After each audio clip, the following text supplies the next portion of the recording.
Shalom. This is Yeshaya Yisrael, giving honor and praise unto Yah, the creator and the maker of heaven and earth. This is Did Angels and Humans Have Sex, Part 2. And we left off in Part 1a, speaking about Enoch, in the book of Enoch and so forth and so on, in which many brothers and sisters actually would use as a reference to sit there and state that angels from the sky and human beings had sex. There's a couple of things that has to be pointed out, as stated in part 1 as well as in part 1a. That is that many times in the scriptures you have it to where human beings are considered sons of the Most High. Another thing to point out is that in Genesis 6, it does not say that it's angels. So therefore, what you are then compelled to have to do is go into another source of reference to sit there and state, see, this is what Genesis is talking about. When emphatically, Genesis never alludes to the fact of saying that you have to use an outside source to understand what Genesis is talking about. But for sake of clarity, if we will, the Hebrew word for angel is the word malach. That is spelled with the Hebrew letters mem, lamed, aleph, kaf. Okay, now the word malach, translated as angel, also means messenger. And so sometimes when you pluralize it, many people would use as correctly stated as the word malachim. Malachim means messengers. Now, sometimes the malachim comes in the form of a man. Sometimes the malachim comes in the form with a man with wings, or a human figure with wings. Sometimes it comes as a regular man that you might think is just a regular human being, as in the case with Jacob when he fought the angel. Sometimes the malach, or the messenger, or the angel, comes in the form of a pillar of fire. Sometimes it comes as invisible and to the human eye, as in the case with Balaam, and only the animals saw it. Sometimes the malach, or the angel of the Most High, comes in the form of the what we call the seraphim and the ophanim, as you read of in the book of Isaiah chapter 6. Sometimes it comes in the form of a beast looking thing, where they have eagle on one side, the face of a man on one side, the face of an ox on one side, and the face of another, as you read of in Ezekiel chapter 1. So the malachim comes in different types of forms. Now, one of the things to also point out emphatically, is not to get sidetracked, is that Joshua asked for the name of the malach. We have to go over in Joshua 5. Joshua was denied access to the knowledge of the name of the messenger. Manoah and his wife, the parents of Samson, in Judges 13, they asked for the name of the angel of the Most High, and they were not given that name. Jacob asked for the name of the angel of the Most High, and they were not given that. Jacob was not given that name. So therefore, it has never then been the custom to have to then look into the scriptures to try to find out what angel did what, or what angel by name did what, when the people was not even given the name of the angel that they were speaking with at that particular time. You understand? So sometimes we just have to know, okay, as it says in Deuteronomy 29, verse 29, if we go there, it distinctly says there, the secret things belong unto the Most High, our King. But those things which are revealed belong unto us and to our children forever, that we may do all the words of this law. So it distinctly says that, yeah, there are certain things that you as a human don't know, won't know, and need not to know. But the secret things belong to the Most High, and things that he given unto us, such as the laws, the statutes, and the commandments, is for us and for our children. Now, there is actually a problem, and not to sound arrogant or crass or anything of that sort, but there is a problem when one states that we can use the book of Enoch as a reference. And here's one of the situations. If you go, if you will, to Genesis chapter 11, verse 1. Let's go there. Genesis, the 11th chapter, we can start in verse 1, and it says, and the whole earth was of one language and of one speech. And it came to pass, as they journeyed from the east, that they found a plain in the land of Shinar, and they dwelt there. Now, Shinar is Sumer. That's another subject. And they said one to another, go to, let us make brick and burn them thoroughly. And they had brick for stone, and slime had they for mortar. And they said, go to, and let us make us a city and a tower, which top may reach unto heaven. And let us make us a name, lest we be scattered abroad upon the face of the whole earth. And the Lord came down to see the city and the tower which the children of men build.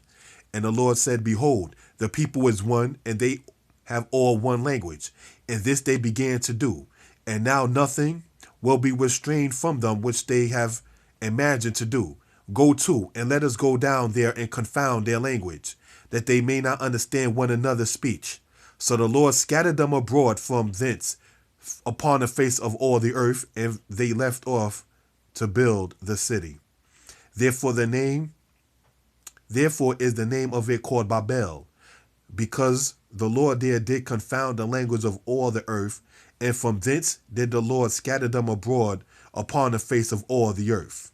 So one of the things to let it be known and understood, brothers and sisters, emphatically, it says that that they wanted to build a tower that's top may reach to heaven, and that they may make a name for themselves. And the Most High saw that, as we will know and understand, as a wicked thing. You are not supposed to go into the heavens to make a name for yourself. And their plan to not be scattered abroad the face of the whole earth actually is what happened to them. So now, if we go, if you will, to Psalms 115, verse 16, to let the scripture speak about this matter. We are in the book of Tehillim, or Psalms, 115th chapter, verse 16, and it reads as follows. Because it's actually a deeper subject than maybe some may consider. Tehillim, or Psalms 115:16 says, "The heaven, even the heavens, are the Most High's, but the earth hath he given to the children of men." So this right here distinctly shows that the heavens belong unto the Most High God. You understand? But the earth hath he given unto the children of men. So it was never intended for man, certainly not in his carnal state, to be going up into the heavens. So now we are reading also in the scriptures, when you go to the book of 2 Kings chapter 2, and then when you go in, brothers and sisters, into the book of Genesis, it speaks about how Enoch was taken up into the heavens. The book of 2 Kings talk about how Elijah was taken up into the heavens. Now, we already read that when man on his own volition wanted to go into heaven, so that way they can find certain things out and make a name for themselves, that the Most High was not accommodating them in that particular act. One of the things we are told in the Old Testament, if we go, brothers and sisters, into the book of Malachi, let's go in there into Malachi. We're going to go to chapter 4, verse 5. That way we can see what is happening. Because Elijah, according to 2 Kings chapter 2, went into the heavens, right? So let's see what Elijah will be coming back in his mission when he comes from the heavens. It says this: "Behold, I will send you Elijah the prophet before the coming of the great and dreadful day of the Most High. And he shall turn the heart of the fathers to the children, and the heart of the children to their fathers, lest I come and smite the earth with a curse." This right here distinctly says that when Eliyahu, or Elijah, will come, he will turn the hearts of the fathers to the children, and the hearts of the children to their fathers. So we are told not that he will come back and reveal that there were 7 layers of the heavens, like it says in the book of Enoch. According to the book of Enoch, there's 7 layers of the heavens. Now, let's understand something. If Psalms is saying that the earth is given unto us, and one man named Elijah, who is recorded as going into the heavens, when he comes back, it is not stating that he's going to tell us anything that is in the heavens. It says that he will turn the hearts of the fathers to the children, and the hearts of the children to their fathers. Not that we will be told the secrets of the heavens and so forth. There are also, brothers and sisters, the concept from some that state that one of the reasons why the flood came in the days of Noah is because man was informed by angels who were wicked about the things that were going on in the heavens that were never intended for man to know. So let's take that understanding, for instance, that one of the reasons why the flood came is because angels from the heavens indulged information to human beings that human beings were never intended to know. If that is true, how then is the book of Enoch speaking about what is in the heavens and what is in the layers of their saying of the 7 heavens a good thing, if it was never intended for man to know? If you're saying that due to the fact of one of the reasons, according to some brothers and sisters, that the flood came and the Most High destroyed everything besides certain beasts or 2 of every kind, if you was unclean, and 7 of the kind if you was clean of the animals, and Noah, his wife, his sons, and his sons' wives. My question, brothers and sisters, is for the Most High to bring that kind of devastation. And part of that, according to some, is because angels from the heavens were giving man information that was not intended for man to know. We already seen that the earth is given to us in the book of Psalms. How then was it right for somebody to sit there and coin the term of the book of Enoch and sit there and then indulge the information? When was Enoch given that authority to sit there and state, okay, go now and tell the sons of men what's going on up here in the heavens? Because when man tried to do it, the Most High destroyed it. And the one prophet that we do see of in the Old Testament that is speaking about coming back, who is recorded for going into the heavens, Eliyahu or Elijah the prophet, when he does come back, it says that he will turn the hearts of the fathers to the children and the hearts of the children to the fathers. It doesn't state that he's going to come back and then say, in this layer of heaven, the angels were punished. And in this layer of heaven, the human beings who did right lived on. No, that's not what it says. Deuteronomy 29:29 says what? The secret things belong unto the Most High, but that which is revealed belong unto us and to our children, that we may keep all the words of the law. What law? Let's go to Malachi 4 verse 4.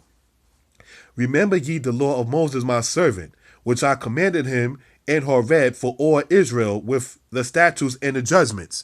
So that right there is very important to let it be known and understood. Now, some brothers and sisters, they will go into the book of Josephus and then sit there and use that as a reference to sit there and state that is angels from the sky that came down on earth and had sex with human females. As stated, that seems to be a ploy used by some so that way man could exonerate himself from the wickedness that was going on in the earth. Like, it's not me, it's the woman. As in the case with Adam, well, did you do and eat of the tree which I told you not to eat? The woman you gave me, she gave me of the tree and I did eat. That's not the answer to the question. You're trying to sit there and throw the blame off yourself by saying it's the woman. Brothers and sisters, let's go, if we will, to the book of Josephus, if we will. Josephus chapter 3, book 1, it says this. Now this posterity of Seth continue to esteem God as the Lord of the universe, and to have an entire regard to virtue for 7 generations, but in the process of time they were perverted and forsook the practices of their forefathers, and did neither pay those honors to God which were appointed them, nor had they any concern to do justice toward men. But for what degree of zeal they had formerly shown for virtue, for they showed by their actions a double degree of wickedness, whereby they made God to be their enemy. Semicolon. For many angels of God accompanied with women, and begot sons that proved unjust, and despisers of that which was good, on account of the confidence they had in their own strength. For the tradition is that these men did not resemble the acts of those which the Grecians called giants. So one of the things to point out, let's read that again. It distinctly says, let's start from the word but in this case. But for what degree of zeal they had formerly shown for virtue, they now showed by their actions a double degree of wickedness. So whatever they was doing was good, they now doubled it by their wickedness, whereby they made God to be their enemy. For many angels of God accompanied with women, and begot sons that proved unjust, and despisers of all that which was good, on account of the confidence they had in their own strength. For the tradition is that these men did what resembled the acts of those what the Grecians called giants. So, brothers and sisters, we're going to go into the understanding of what Josephus is talking about and the issue of the fallen ones in the next part. Shalom.